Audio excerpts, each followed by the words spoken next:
Welcome back to the channel, Lacrosse Fanatics. Today we're diving deep into one of the most fundamental and yet often misunderstood aspects of the game, the push. We're going to see some great play today from both high school and youth. Before we dive into the action, let's quickly hit the rule book. What exactly is a pushing foul in lacrosse? Basically, it's using a hand, forearm, or your cross to move an opponent in a way that's forcible, avoidable, and impacts their ability to play the ball or hold their position. Here's the crucial distinction. Pushes from the front or side are totally legal and even encouraged. They're part of the physicality of the game. However, a push from the back will almost always result in a penalty, especially if it leads to an unfair advantage, like the player losing possession, not being able to make a play on a loose ball, or disrupting a pass or a shot. Keep that in mind as we break down these plays. And remember, an illegal push will land you in the penalty box for 30 seconds if the offending team has possession of the ball. However, if it's a loose ball, possession will be awarded to the team that was pushed. While 30 seconds may not seem like a long time, it is one of the most frequently called and sometimes missed penalties in lacrosse. Understanding it can seriously impact the flow of the game. Alright, let's break down some examples. Take a look at this play. So what makes this a penalty? Notice how the white player initially makes a great stick check, successfully dislodging the ball. However, their follow-through directly goes into the back of the blue player, forcing him to the ground, critically preventing him from playing that loose ball. That's what makes this an illegal push. Next up, we're jumping into a varsity game with two very competitive teams. Keep in mind that games like this are going to have drastically different calls than a youth game. The physicality is just on another level.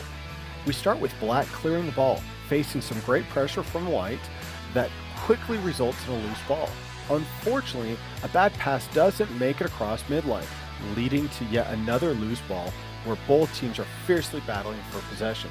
After a little back and forth, we end up with another loose ball, and while the white player's bent over in the act of scooping the ball, black is going to come in and deliver the push directly from behind.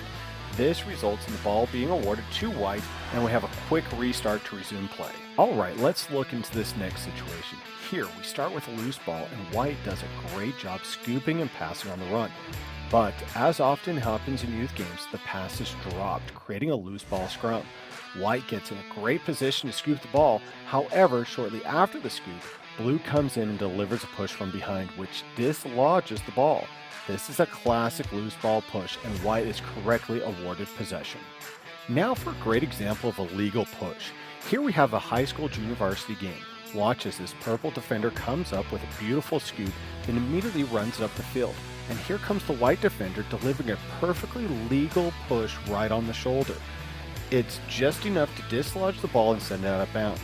When you hear parents screaming at the players to push them out of bounds, this is exactly the kind of action we need to see. It stays off the back, it's forceful but controlled, and achieves the desired outcome legally. Okay, for our next legal play, watch this. Here we see the white player starting with the ball, setting up a dodge. Now the black defender comes in and applies pressure from the side. This continuous pressure from the black defender on white side results in the white player falling down and the pass going out of bounds. In a competitive game like this one, these kind of plays are good and should not result in a penalty. The contact is part of the battle for possession. This is a great example of a push from the side that results in a bad pass. The next play is a perfect example of why officials are criticized so much. We see white catch the ball, and when making a hard cut, he slips and falls. The dark defender was getting ready to legally push the player from the side when, at the last second, the white player fell and turned their back to the defender. So yes, there's a push on the back, but it was only because the white player showed his back to the defender at the very last second. The contact was not forcible, and both the dark's hands are on the cross, clearly indicating control, not a shove. So even though it looked bad at full speed, and white ended up on the ground, it's actually a pretty good lacrosse play. The fall was primarily due to the slip, with minimal and legal contact from the defender. Here's another one where the call can absolutely go either way. In this situation, the offense is moving back and forth along the baseline, with the blue defender tightly following him. After a while, the white player stops and at the last second shows their back to the defender. Now the defender does forcibly push the offensive player in the back, causing them to lose possession and creating a turnover.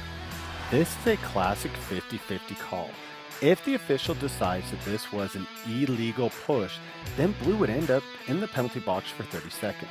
However, if the official decides that this was a legal push because the white player showed their back to the defense at the very last second, then it would be considered a clean turnover and blue would gain possession of the ball. These plays happen all the time, and while it would be great to have all calls go your team's way, that just will not happen. Please understand that it's a great and fun game filled with a lot of these split-second decisions. So what are the key takeaways when it comes to mastering the push in lacrosse? First, understand the rule book inside and out. Secondly, be aware of the level of force you're using. Subtle pushes for leverage are often legal, forceful shoves are not. Thirdly, pay attention to how the officials are calling the game and adjust your physicality based on their interpretations of the play of the game and the rule. To truly master the push, start with 5 fundamentals of lacrosse: run, scoot, cradle, pass, and catch. Once your player has a solid handle on these skills, it's time to add in a layer of competition and competitiveness that includes pushing. I recommend taking your existing drills and using some creativity to see how to increase the physicality and competitiveness throughout the exercise. There's no single drill for giving and receiving a push. The best way to develop this skill is to practice exactly how you play. Focus on using your body for leverage and position without resorting to illegal pushes. Consistently work at maintaining your balance while absorbing contact from other players. This continuous practice in game-like situations will naturally build their understanding and execution of the game. That's it for today's breakdown of the lacrosse push. We hope this helped clarify the rules and showed you the difference between a smart, legal push and a costly penalty. Let us know in the comments below if you have any questions or other lacrosse skills you'd like us to cover. Don't forget to like this video and subscribe for more lacrosse content. We hope to see you on the field.